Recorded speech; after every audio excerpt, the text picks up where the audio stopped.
All right. Good morning, Savannah. It's Taraz, the host of Savannah Business Showcase, and I'm here with a very, very special guest, Jules Loves.me, the founder of JulesLoves.me. I say that because I don't know how to pronounce your last name. So, how do you pronounce your last name? I was like, okay, we can roll with that. And I was going to help you because I've done this my whole life. Yeah. You know, they would call me on the loudspeaker at school, and it would be and you'd hear, and I'm like, it's me. So, Jules De Jesus Fritz. Okay. Jules De Jesus Fritz. Yeah. Okay. It's D-E then Jesus. Then Fritz. So, De Jesus, just not DeHussy. You can do Dr. Seuss if that works for you. Okay. Whatever. I got you. De Jesus Fritz. Got it. You got it. All right. Yeah. My name's terrible too, so I understand your pain.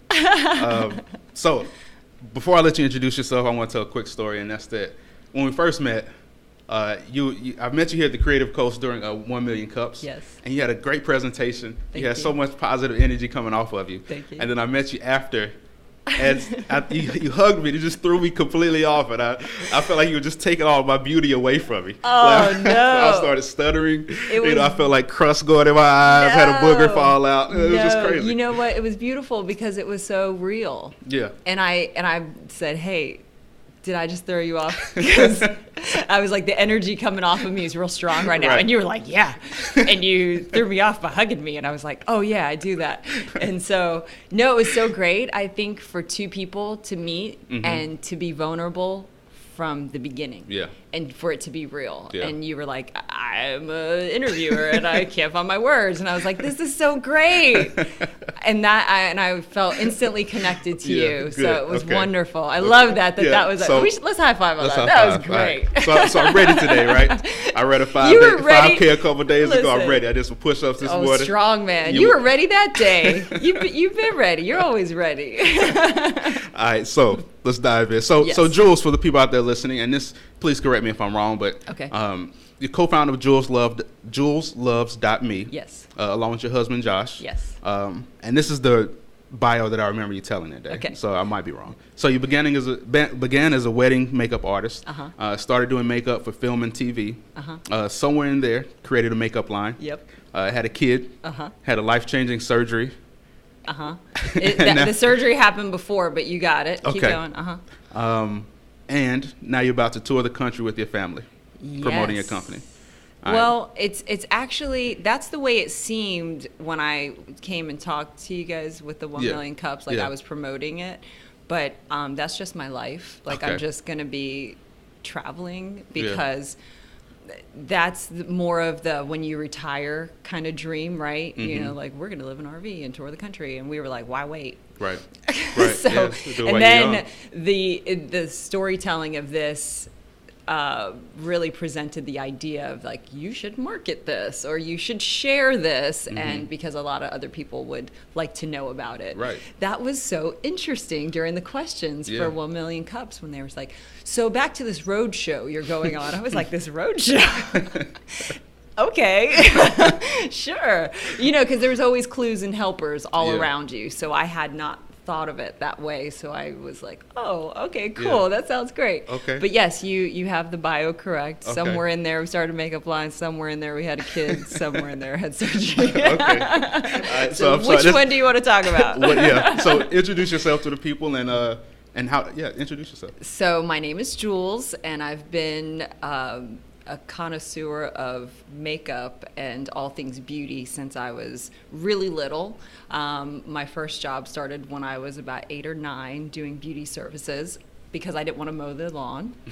I lived in Central Florida on half an acre and had a push mower, and it was hot. Yeah. And I didn't want to be out there. And so as I was pushing this mower, I was, figuring out how I could get back in the AC. Yeah. And I thought, I could paint some nails. And I went to my mom with this bright idea.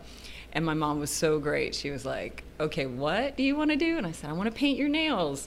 I'll charge you $5 for your fingers and 10 fingers and toes. And she said, okay. all right, well, you got to make sure it's good. Yeah. And so that's where the attention to detail was born. And she was making sure that, I didn't get it over on the edges. And, because if you're paying money, it's got to be quality. Right. And so I started doing my grandma's and my aunts and my friends. And it just I started running this full out beauty operation. And my friends' moms would come over and they would pay me $5 to do their box color because my hand was really steady. Remember, attention to detail, right? What's a box color?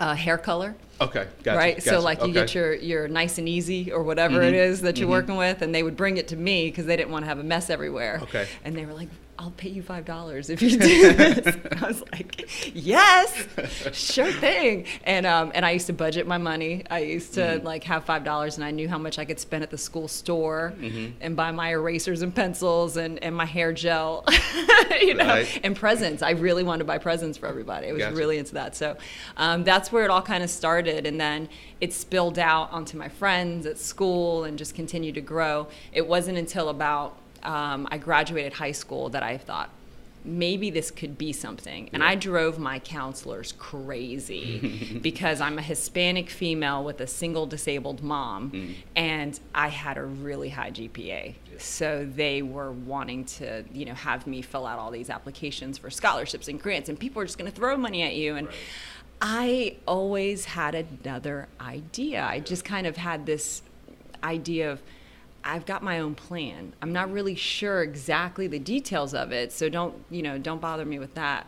But I know something's at work here, and it really was. So I graduated high school and started working at the local mall, and I started working at the Belk store because that's where the makeup counters were, and within about a month, a job opening came up at Clinique, and they hired me, and it was really great. And I knew that was the hook for something, and I knew that God, the universe, whatever your name is for it, but I knew God was working something in me, and beauty was the thing to get my attention, because I loved how I made people feel. I loved that I could connect with them and be, we would share things, we would talk, and there was something really special to it outside of the external of just, doing your nails or doing your box color. There was something there. It was care. It was service. Right.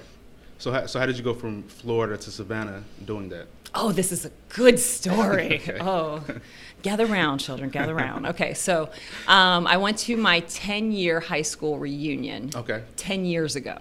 Okay.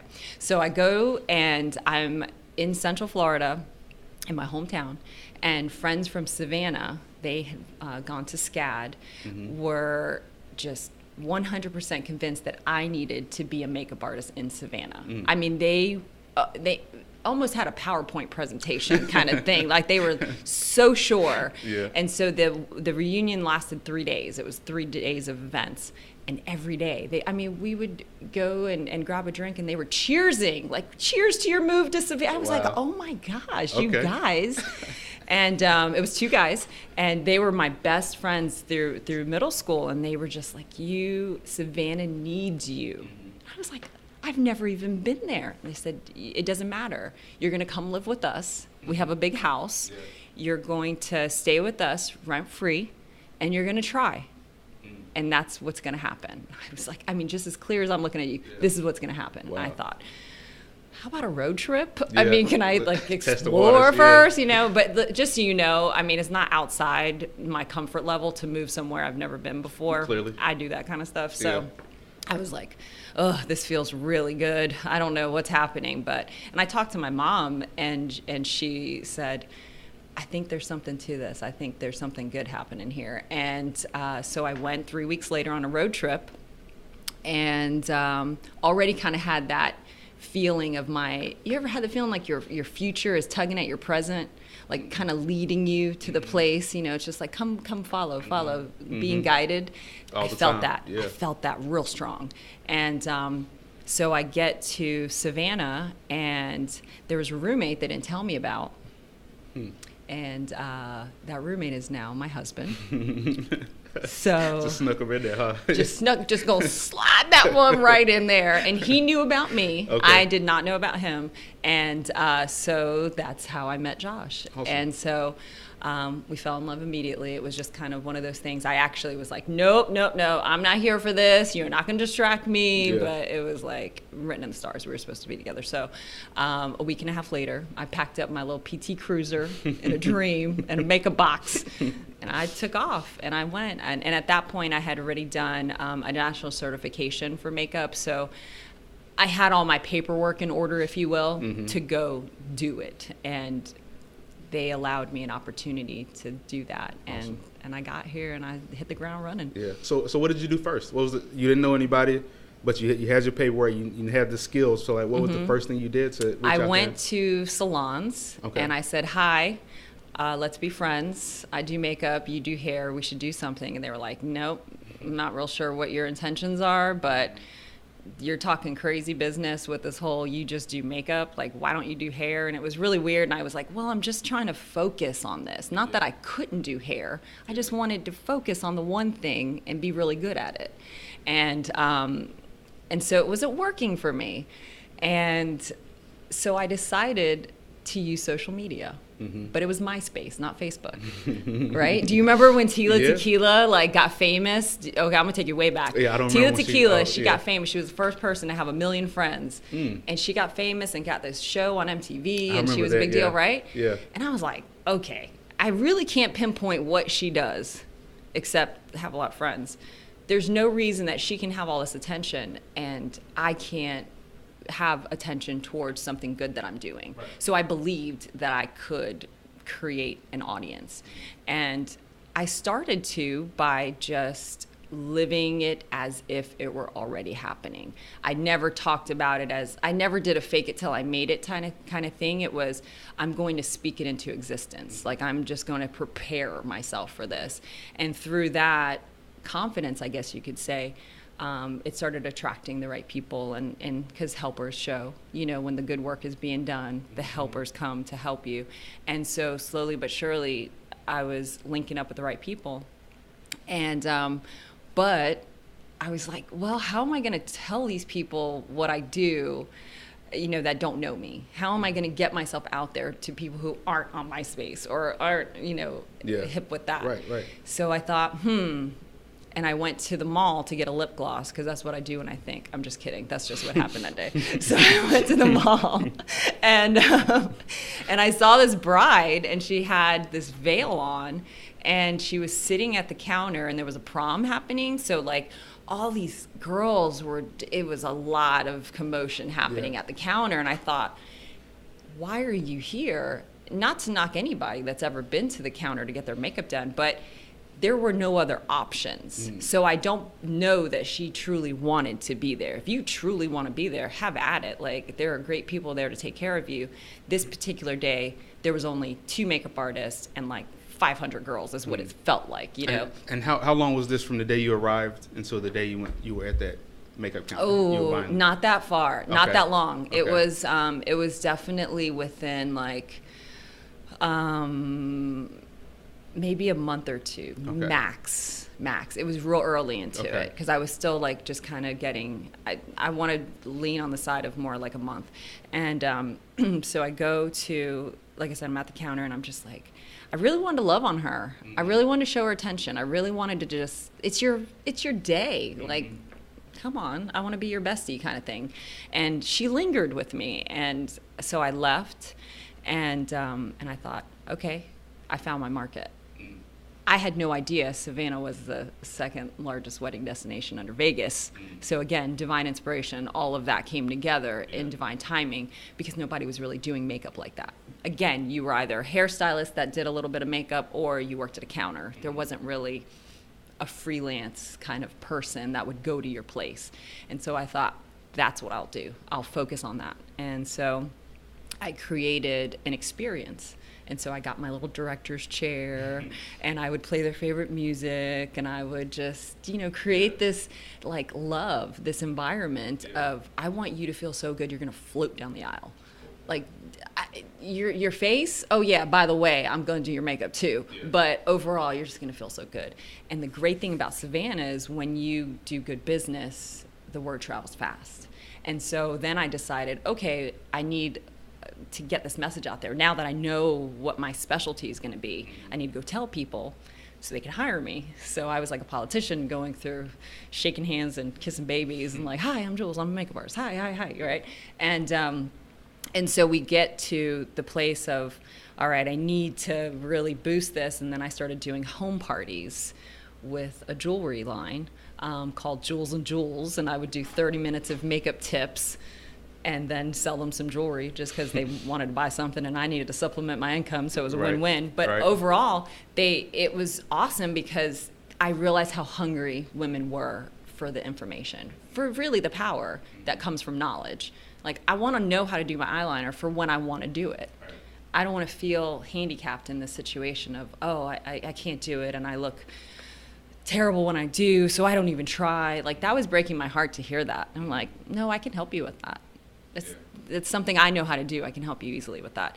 And then so that just kind of kept growing. And then about a year of doing those parties, I had a good business reputation going, good clients, and was booked out and was able to stop doing the parties and focus fully on what is now my beauty agency called Dollface by Jules. Awesome. Yeah, so that was 10 years ago. Wow.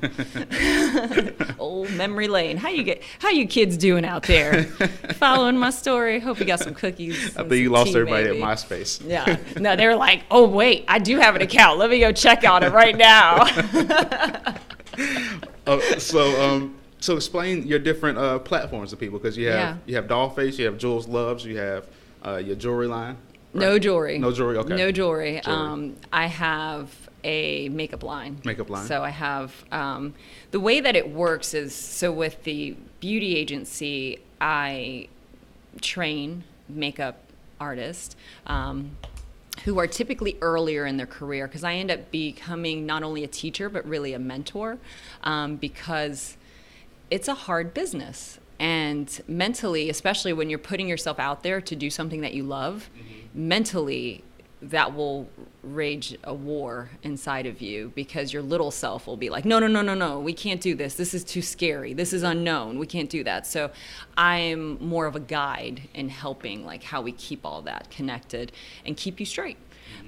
So the beauty agency, I teach them, I train them, and then I put them to work. So then they get to go out there and have all these experiences with different people, and I coach them throughout that. So it's a really beautiful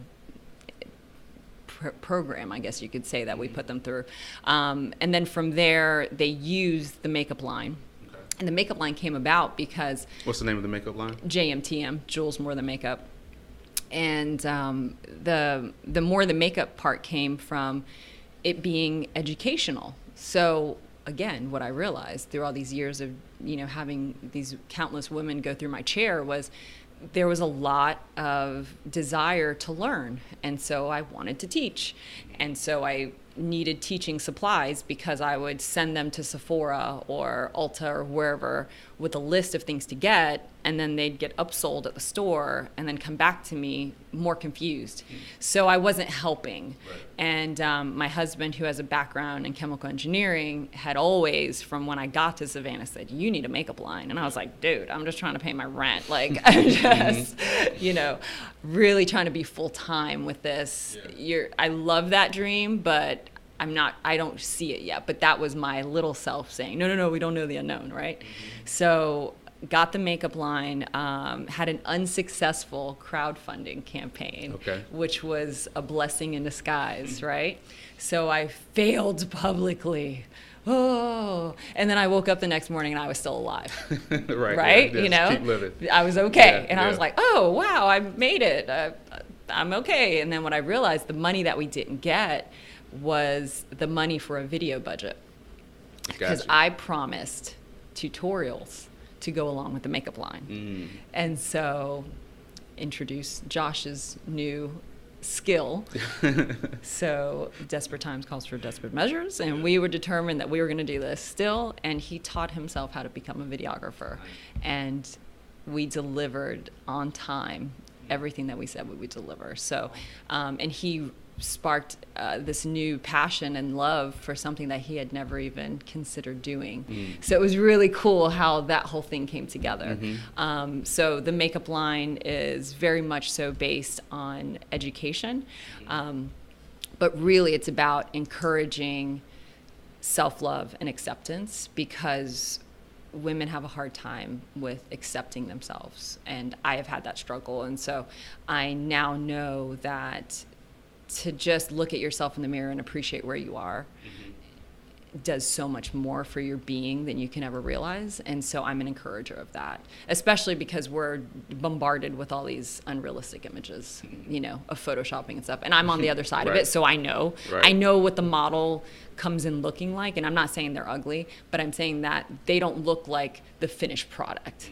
Like, there's lots of people that are involved in that. And I know you hear that all the time, but we still need to hear it. That's true. You're right. You know, we still need to hear that, to remember that, you know what, there's something really special about your essence and the way that it comes packaged in you. And so if you want to polish that in order to build your confidence for you, then let's do it. You know, if you don't want to, that's totally fine. I also like to talk about oils and sunblock and, you know, all these other things that help us and protect us. So, and the same thing can be said about social media as well, right? Because it's just, the way I like to describe it, my wife hates when I do this, but like you're looking at another person's highlight reel, you know, while you're just going to practice every day, but you're looking at their highlight reel, because they're not showing you the bad days. Everybody's showing you their smiling self with children and, you know, on vacations and all this other stuff. It is true. You definitely have to be reminded that. You do. And a lot of times perfect. When you're comparing yourself to the highlight reel of someone else, it's typically someone that has been established in whatever they're doing. So you're comparing your day one to their year 10 and all of the practice that has happened in between to get them to where they are. And so that's not realistic. And the comparison is the thief of joy. So you just can't live there. And so my role is, I feel, to be a voice for that reminder and the permission slip of, hey, you know what? You want to learn how to do your makeup? I would love to teach you some tricks. You know, you want to know how to be more efficient in your getting ready routine and knock down some of the anxiety. Let me help you stop doing your makeup in the car. Do you know what I mean? Like, that's what it's about for me. It's not about like, let's layer on 4 different types of concealer so you look more like Kim Kardashian. Like, I'm not down with that. Like, that's not what I'm here for. So through that teaching and the makeup line, then came Jules Loves, because I was doing these big group classes and the classes were so awesome.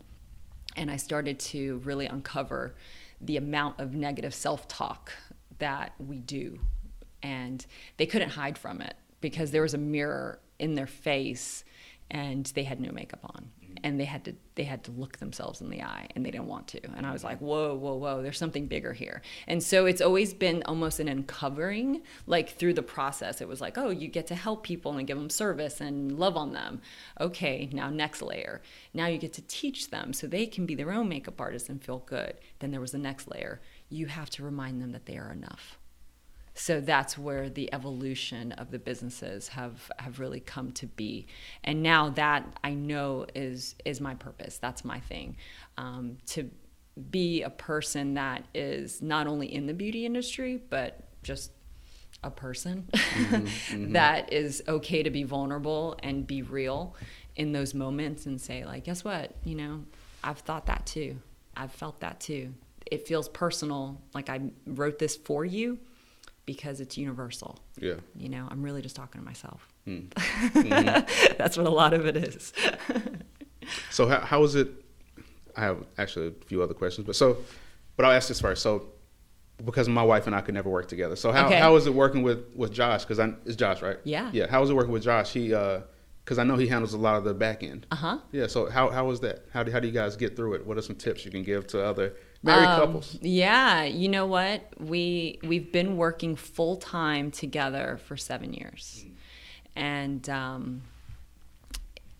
going on 7 years. And in the beginning, I kind of always wanted us to work together, and he had his own path that he was going with school and, you know, all that kind of stuff, and graduated from Savannah State as a business major. And, you know, I got to go do that. And I was like, but I'm kind of, you know, business right here. and so for him, it was almost like I have to go work for a company and do the typical quote unquote kind of route. And I was like, okay. And then when he was so miserable because his purpose, divine discontent, was rattling around like, no, this is not what you're supposed to be doing, you know. Right. And so I said, hey, you know, I'll go work at the mall if I need to. Like, we just can't have you feeling like this. Right. And so there was that collective, like, united, we need to stick together to, like, lift you up, to get you out of here. And so through that, we started working together. But it was interesting because he's a business, you know, major, so he was a manager, and I had been doing everything at this point. Like, I was doing all of this stuff. Like, I was not only running the bookings and going out there and being the lead artist, but I was also doing my own IT and all this stuff. And oh my goodness. So when we came together, it was like, okay, he was like, I'm going to do all this stuff. And I was like, whoa. Yeah. You know, and so there was like a division of labor that needed to happen. Mm-hmm. So communication is 100% the biggest thing. And you really have to understand that you both have different things that are going to be important to you. It doesn't make the other stuff less important. You know, you just have to divide, like, what lights up to you? What do you want to work on? And so I think working on projects individually and then coming together to have meetings has been a really great source of flow for us, because he has so many beautiful strengths that I don't have, that are actually weaknesses for me. But that's why we're together, so we can bring each other up. But if I do it the way he does it, then what's my value? Do you know what I mean? And I think a lot of times we just want other people to think the way we think, and we just see things differently. Like, we will look at the same project and I will have a totally backwards way of doing it, and he's like, what? And then at the end of it, he's like, well, that was great, actually. And I'm like, you just got to give. So patience too is another thing of just, you know, being able to just let go a little bit and just say, like, you know, even if we mess it up, we'll just try again. It's okay, you know, and just being more forgiving in that. It's a good practice for your marriage too, you know, because it's you're having to deal with somebody on both sides of it, and having to extend more. You're having to practice more of the patience and extend more of the forgiveness all the time. And I don't think we necessarily think about that stuff on an everyday level. That's true. So I'll lead into the next question, and then soon enough we'll have to take a break. Already? I know, right? Yeah. So what do you enjoy most about your business? Like, what gives you the most energy? Connecting, like when we met, like that real connection. That's what it's all about. It's that seeing the other person. That is what is most exhilarating for me, is because a lot of times the other person hasn't been seen, or they don't realize that what they were doing was important, or that they were enough, you know? And so sometimes I get to almost like snap them back into reality, or into the moment of now, and just being like, hey, you're good just the way you are right now. Like, don't get lost in the past and don't get lost in the future. Right now, let's stay here. And so to have that is really been like so rewarding, because I get to do it for myself. And that's the best part of it. You know, I get to feel that because I'm sharing it. So it's an equal atonement for each other. Yeah. And so what drains you? What about your business drains you? When I don't do enough self-care. And that has been a real careful balance, because I used to hide in my other businesses. Okay, what do you mean? I used to show up big in the business, but for the business. And so now it's different. Like, I show up big for myself, so that way that light can radiate brightly, and then do the work that it needs to do with someone else. Okay? Because I know that me stepping out and being vulnerable, me going out and going on the road, all these things inspire other people to think, oh, well, she's doing it a different way. They're doing it a different way. Maybe that idea I had isn't so crazy. Yeah. And I know that there's something really powerful in that. So with the amount of giving that I'm doing now, I really have to balance and make sure that I give from my saucer and not from my cup, give from the overflow. And that's been the biggest balance, because I originally 2 years ago would say I'd have to fill my cup to give from it. But then it's always like a yo-yo. It's always a roller coaster. It's empty, now it's full. It's empty, now it's full, And really, we don't ever like to fill our cups, let's be honest. You know what I mean? We will run ourselves to the ground until we get sick. Right. That's true. And I did that. And I used to do that. And that's when I knew it was time to take a break, when I would get sick. And I'm like, oh, yeah, see, my body just let me know now is the time to take a break. And I got tired of that. So I think now the self-care, that's why I'm such a big promoter of it, because you have to do what's best for you, for your own self-preservation, so you stay good and you stay solid. Because that's when you can give your best, is when you give yourself the best first. Beautiful. And we'll end on that. All right. All right. So, we won't end. We're going to take a break. Okay, we'll take a break. I was like, no. Stay with us, people, please. Everybody stay with us. We'll be back in just a couple minutes. Once again with Jules De Jesus Fritz. Look at you. Bravo. Founder of JulesLoves.me. And we'll be back in a minute. Peace. Welcome back, Savannah, to the Savannah Business Showcase. I'm here once again with the co-founder of JulesLoves.me, Jules De Jesus Fritz. Hello. And we're going to hit her with the lightning round. She's already pumped up. Boom, boom, boom. All right, so first question. I feel the lightning coming through my body right now. I'm so excited. Okay, go ahead. How have you approached failure in life? How have I approached failure? Well, for a long time, I would try to avoid it. And then now I know that when failure happens, it's either because I need to be rerouted, am on the wrong kind of direction, and there's always a lesson for me to learn. So failure to me is not necessarily failure. It's, okay, an adjustment. I need to fix this and then keep moving. Who influenced you early in life, and who's your mentor now? So the women that influenced me, my mom, my grandmother, and my aunt. So they're like a little trio, and they're so sweet. My mom, single mom, was always doing everything she could to give me everything I needed. Like, I grew up very, I would say poor, but I never felt that way. Ever. I always had everything I needed, and I knew that if I didn't have it exactly when I wanted it, if I waited and was patient, I would get exactly what I needed when I needed it. So she taught me that, and it would always be like the best. It wouldn't be like some like scrap or something.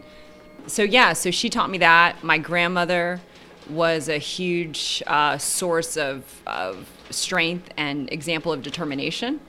And that was huge for me. And my aunt was like the sweetest person I knew. Like, so I got like my intelligence and smarts, I believe, from my mom, and my determination from my grandmother, and then my sweet from my aunt. And so to be with the three of them was always really special, which is what we did a lot. And then so that was that shaped me big time. And so I never thought about like a woman can't do it. It was like, no, we do it. Yeah. We do it. And then for now, mentors, I have, various mentors. I have a spiritual mentor who is my Reverend Dale Worley. I just like to talk with him, and we kind of get deep. And you need to have somebody that you can do that stuff with and ask like crazy questions. And also there's Rob Bell. I love his podcast. So he's a mentor to me, and he didn't even know it yet. So, and of course you can dig into things like Super Soul Sunday with Oprah, and then, find these different people that will give you mentored like qualities and, give you different nuggets to think about. So that's my answer for that. Okay. We really have a lot in common. I grew up in a home with 6 women. Really? Yeah. Great-grandmother, a grandmother, 2 aunts, my mom, and a sister. Wow. So that's 6 women, 4 different generations. Yeah, so it's something there. Yeah, there's something. It's like, I'm so grateful that I grew up like that because I got to see it from different perspectives and levels, and I always got to hear stories and just really learn from their experiences. Right. And you can always just wait, and they'll get you whatever you want. Oh my goodness. Okay, so that's it with kids. Do you have kids, and what are you going to teach your children about entrepreneurship? I have one little baby bird. His name is Julian, and right now he's getting close to 3.5. And he was a miracle baby because they said I could not get pregnant, and then 3 weeks later I did. Wow. So, God definitely had a bigger plan. And what we teach him is that we teach him lots of things. It's my message that I'm sharing about being enough and, trusting your intuition and that kind of thing. We're teaching him that now, and that he is connected to everyone because we're all connected. And so kindness really goes a long way, and feeling love for each other goes a long way, and to not shy away from that kind of stuff. So he's cool. He's real, man. There's times that kid says stuff to me and I'm like, whoa, that was divine. Oh my goodness. And he's hilarious, and he plays the drums. It's great. Awesome. Can you tell I love my baby? That's a good thing. That's a good thing. How did you get your startup capital? So for the first business, Dollface, I had no startup capital. I got business cards on Vistaprint, and I paid the extra $5 because you know how it's free. Mm-hmm. I paid the extra $5 so it wouldn't say free from Vistaprint on the back. Yeah. So that was the start, and I just handed those cards out. And as I was booking jobs, I would slowly just build and get what I needed as I needed it, versus thinking like, I've got to have all this stuff figured out, because I didn't know what I was doing yet. What I was doing was so different, there was no path for me to follow. So I didn't want to sink a ton of money into something that I didn't even know what I was buying. So that, my original startup capital, if you will, when I graduated high school, my grandmother gave me $100, and I invested that into a Mary Kay kit so I could get all of this makeup and charge, do makeup. And it was great because I had foundations and all these colors, and I had everything I needed, and it was like this cool display case. And the Mary Kay ladies were like, "You're not selling it?" And I was like, no, I didn't. Don't get it confused. And they were like, "Well, can you come teach us what you're doing?" And I was like, "Sure." So it was a very interesting relationship with Mary Kay. Nice. Okay. What is something that you consume religiously? It could be a blog, TV show, YouTube, podcast. A Course in Miracles. Okay. And what is that? It's a book. And it's all, you can do an audio book, and it is what I have it with me right now. It's a big old thick book that looks like the Bible. And it's just amazing. And so this is what I consume. And it reminds me that all the work that I do is for a greater good. And it keeps me connected to that. So right now, with managing so many big changes, those changes can be overwhelming at times. And so this is my connection into the source, and just knowing that what I'm doing is guided, and that I have to check in for directions. And I also like Rob Bell, like I said. Rob Bell, okay. So what's the name of his podcast? The Robcast. The Robcast. Okay. I'll look it up. I haven't heard of him yet. Oh, he's great. And another person to check out is Michael Singer. And he's another mentor to me. He started my awakening, really. His book, The Untethered Soul, just rocked me. It took me about 1.5 years to read it, because you read a chapter and then you got to let it marinate, and then you got to put it down and see how it applies in your life, and then keep going back and forth. And his other book, The Surrender Experiment, is currently what I'm doing, which is just surrendering. And so a lot of times you hear I don't want to do it, I don't want to do this, and then usually that's a signal that you're supposed to do that very thing, right? Because fear is trying to hold you back from the good that awaits you. What's something most people don't know about you? Something most people don't know about me. I love as seen on TV products. Okay. I love them. Like a good price. They usually are amazing. It's something I need. It solves a problem. Yeah. So I love it. That's something. I'm trying to think if there's anything else. I'm a vegetarian. That always throws people off. I don't know why, but that's always like, a what? I'm like, yeah. So yeah, a lot of people are. Yeah, that's I know, weird, right? But it's always groundbreaking whenever I say that I am. So Do you have any hobbies, or are you part of any groups that aren't mainstream? That's a two-part question. Okay. I guess so. Just in how I'm going to answer it. So, part one, do I have any hobbies? Well, I bought a bass guitar. Okay. And an amp. The boys surprised me with this amp, so it's pretty sweet. And so I'm going to be learning how to play the guitar. That's awesome. So that's a new hobby. Yeah. And I love to paint. Okay. I love it, and I want to start working in mixed media and like create. I don't know what I'm going to make, but I feel like I'm going to make something cool. So we'll see. Okay. What do you mean by mixed media? Just like using different various items and then creating art out of it. Gotcha. So I may do something with. I work with Paula Dean sometimes, and okay, cool. like my makeup artists do her makeup. Like Yeah. I train them how to do it. She's like such a beautiful person, Yeah. and she does shelling. Where Okay. you take shells and you create, like you basically accent something. And so she invited me to come over and learn how to shell. So I may be shelling, we'll see. I'm gonna, but I don't know if that's gonna be my thing. So, so like that, you take a picture frame and like make it really cool. So, Awesome. Yeah. Got you. Okay. Oh, the mainstream. That was the other. Am I a part of a group that's not mainstream? Yeah. Well, that was kind of all of the questions together. Okay. But yeah.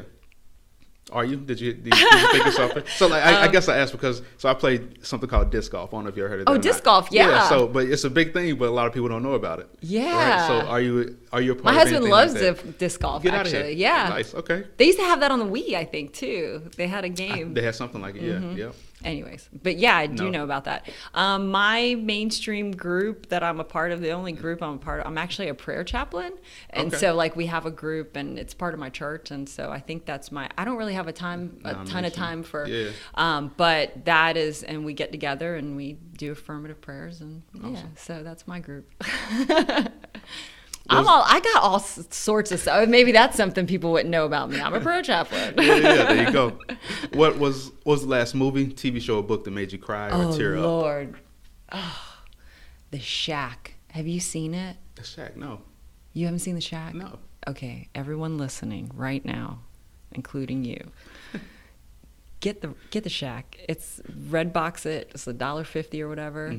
It is so good. It is based on a story. A book, and it just breaks down more of the Trinity,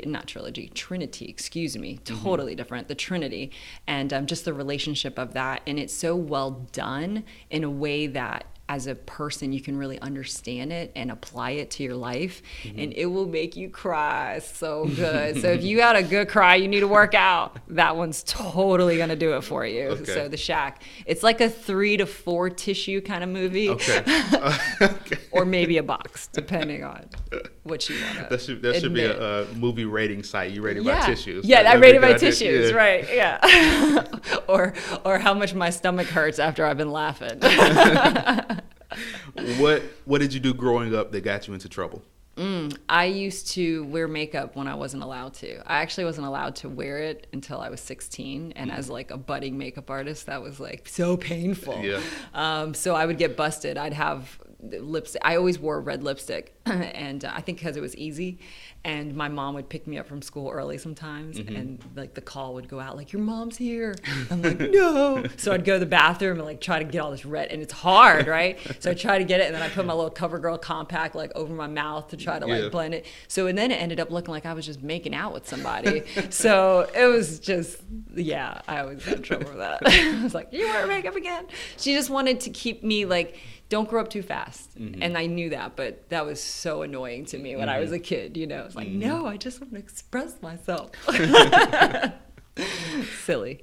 So that said, what story does your family always tell about you? Oh, they love to tell the story of when I was born.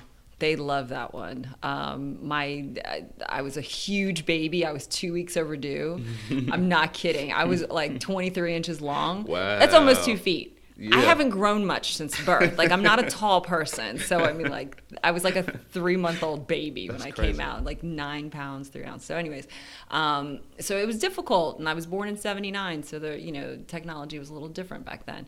And the doctor told my dad that he had to make the decision of choosing between my mom's life and my life.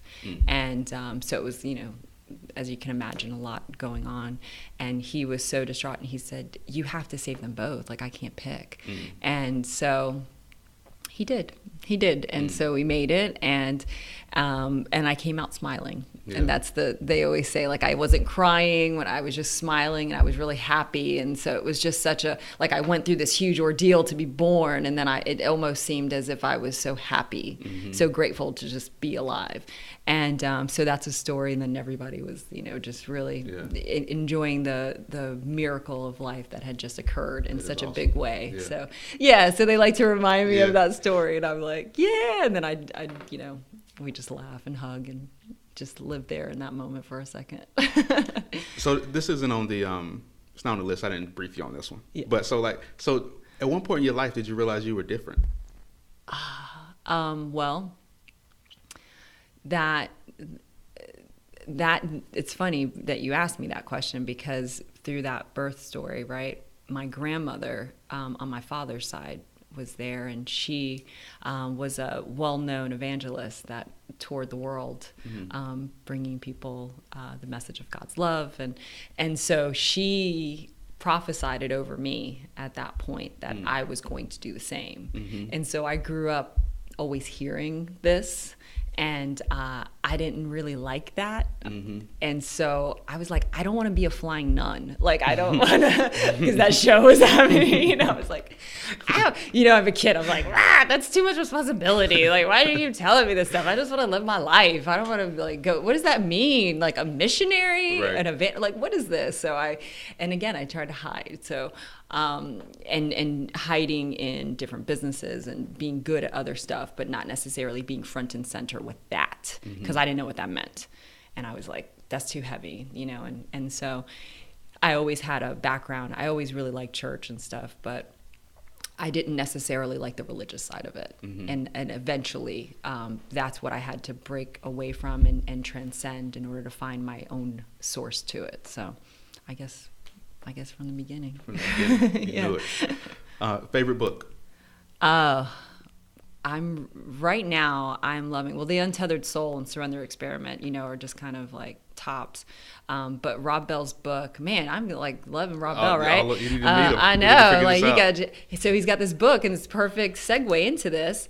What is the Bible? Is the name of his book, and it is such a good read. It's really funny, and the way he describes it, it's basically like the Bible is a gem that you have to turn it and see all the different facets of it. And so sometimes, because I would read the Bible, I don't know about you, but I'd be like, what is this about? Like, what is this story? And it's so crazy, and I would get lost. I'd find something that was really good and would comfort me and speak to me, and then in the same breath, I'd find something that like confused me to all get out, and I'd be like, I don't know what's going on here, right? And so his gift and his purpose is to share that just breaking down like that this book was written by real people over the course of 1,500 years. So when you think about it from that point, like their language, all that stuff is like really big, then it kind of helps you connect with it more. So I'm really loving it. It's fun. It's not heavy at all. It's like, it'll definitely blow up any kind of thoughts you may have had. You got to go into it open and just be like, okay, I didn't think about it. That's what that story was about? Oh my goodness. There is a concept called the 80-20 principle, Pareto's principle. 20% of the actions you take equal 80% of the results you get. What is the 20% of actions in your business? I follow my intuition. That's what it is. When I don't follow my intuition, it ends up costing me lots of energy, lots of time, money, when I don't. And a lot of times I always know what I should be doing, but maybe it's not something that's mainstream or something that other people are agreeing with me, even my husband, Sometimes I get the message and like nobody else knows what the heck I'm talking about. And then just for ease of it, I'll just kind of go along. And then I find out like, no. So for me, that is a big deal for me. So when I'm checking in and getting aligned through following my intuition, praying, meditating, which for me is like silent prayer, sitting and letting that information come to me, then that results in all the work that I need to do in my business. So I guess if you do the 80-20 with me, it's my alignment then produces my outcome. Because when I'm not aligned, good Lord, I'm stressed out. And I don't need to be. It's good. That's the thing. It's like, it's like, this life is great, And sometimes you have temporary amnesia and you forget that. Yeah, you're right. Yeah, and happiness is a choice. You can choose to be happy if you want to be. Yeah, it's all based on your perception. Like, what are you perceiving today? And so I have reprogrammed my brain, or I'm actively doing that to where I observe the positive things around me and I look for the good. I look for the good. Because if you're in a garden, there's dirt and there's flowers. What are you going to do? Are you going to appreciate the beauty of the flowers or concentrate on the dirt? You know what I mean? And so you have that choice. You have that choice. And so for me, I think, all right, let me go with the positive, because then through the laws of attraction, for example, then the more good is going to come my way. Right. That's what I found. Like, things open up to me when I'm vibrating in that space. When I'm like so hard on myself and beating myself up and, victim to the perfectionism that is so easy to happen, then I'm just swirling in anxiety, and I'm swirling in a place of I can't make any decision, and somebody's got to tell me what to do because I'm lost, and I don't like operating from that place. Right. I'm very capable, and we all are. That's the thing. We just don't trust it. We don't trust it enough. So.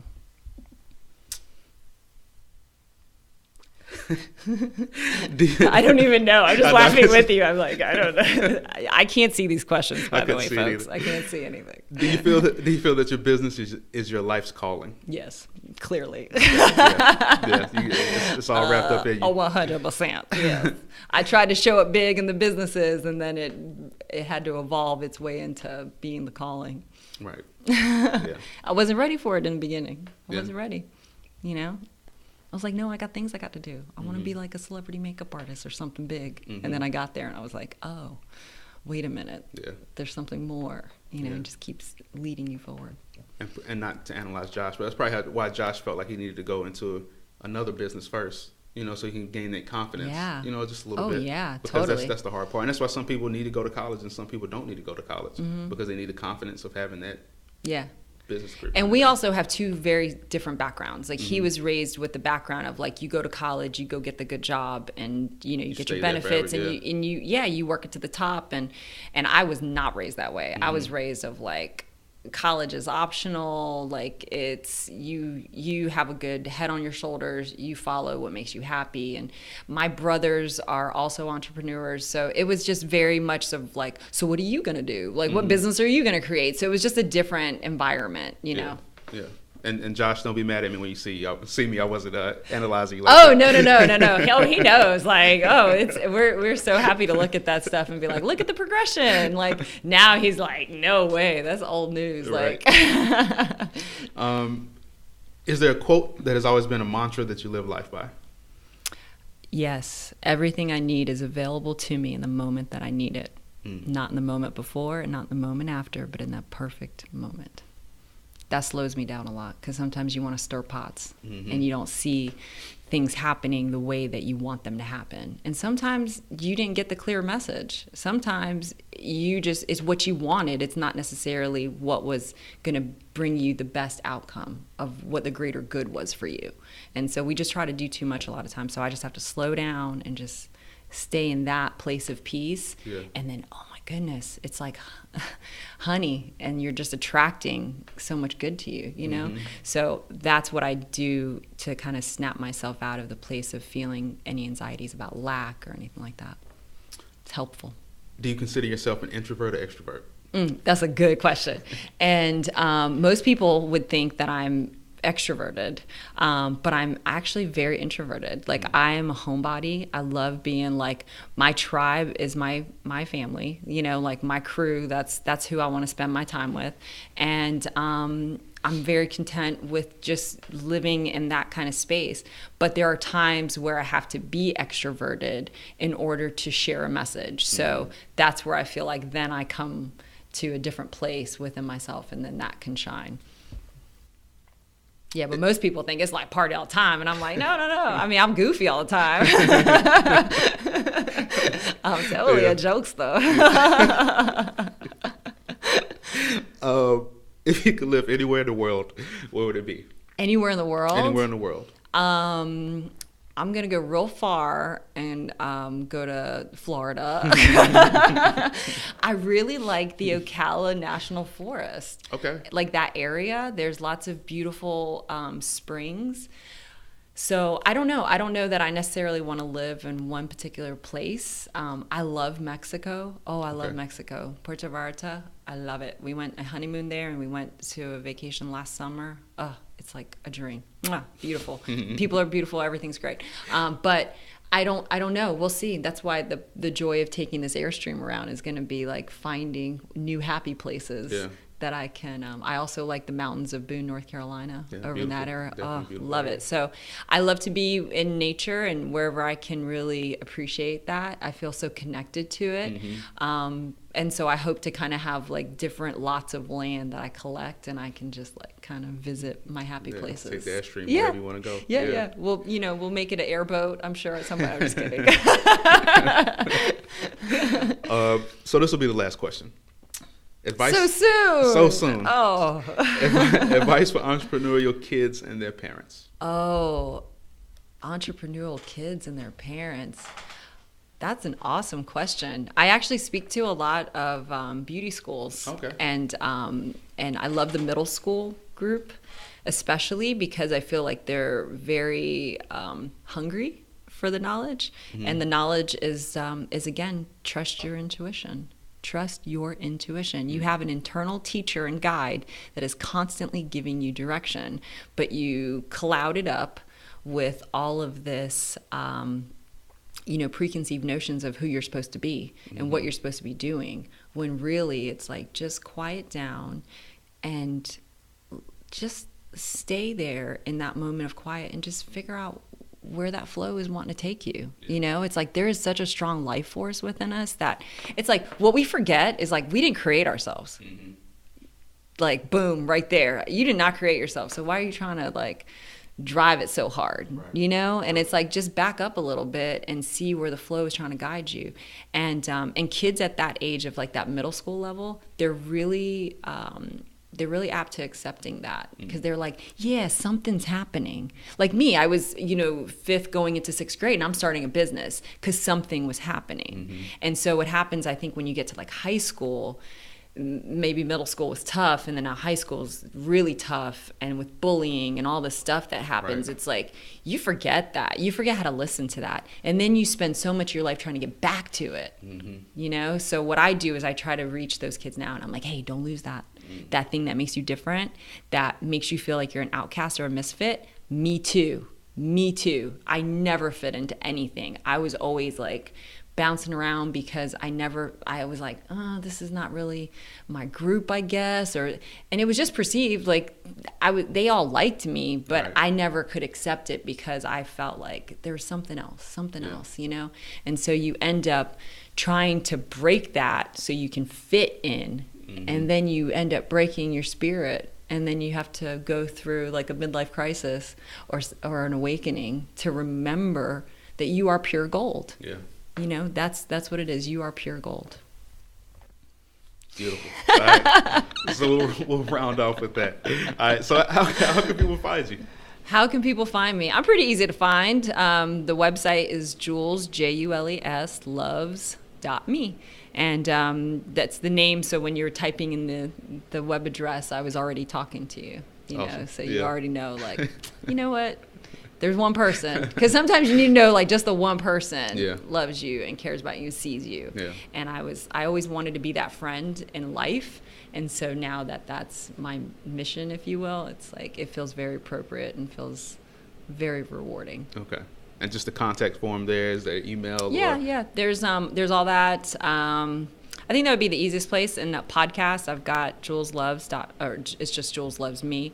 And there's all sorts of information on that website. Okay. Yeah. If you want to reach out for anything, you just want to say, hey, do it. I'd love to hear from you. Awesome. Let's be friends. Let's be friends with Jules. We're all connected. Thank you so much, by the way. Thank you for being on the show. I appreciate your questions. Maybe we can do it again in the future. Oh, my goodness. Yeah, my stomach is like hurting from all these laughs. Didn't need any tissues, though. No tissues this time. Okay. All right. Well, thank you guys, everybody out there, for listening. Thank you. Thank you, Jules, for being on the show. Everybody out there, thank you once again for joining me on the Savannah Business Showcase this morning. You guys can find me on Facebook, Instagram, YouTube. Subscribe on YouTube, but go out there. It's Wednesday. You still have a few days left in the week. Go out there, do something positive, do something to help your community, do something to help the people that love you and care for you. Yes, you please know what? jump in. Yeah. I have an idea. This is a little game, a little challenge I want you to do. I want you all today, whatever day you're listening to this, make eye contact with 3 strangers and smile at them. You know who's really good? The cashier that you're probably just going to walk right by and not even look at that person and look them in the eye and say, hey, how's your day going? Or just smile. Yeah. It is awesome. I like that. It is so good. So I encourage you all to share some light. Yeah. Love y'all. Thank y'all. Peace out.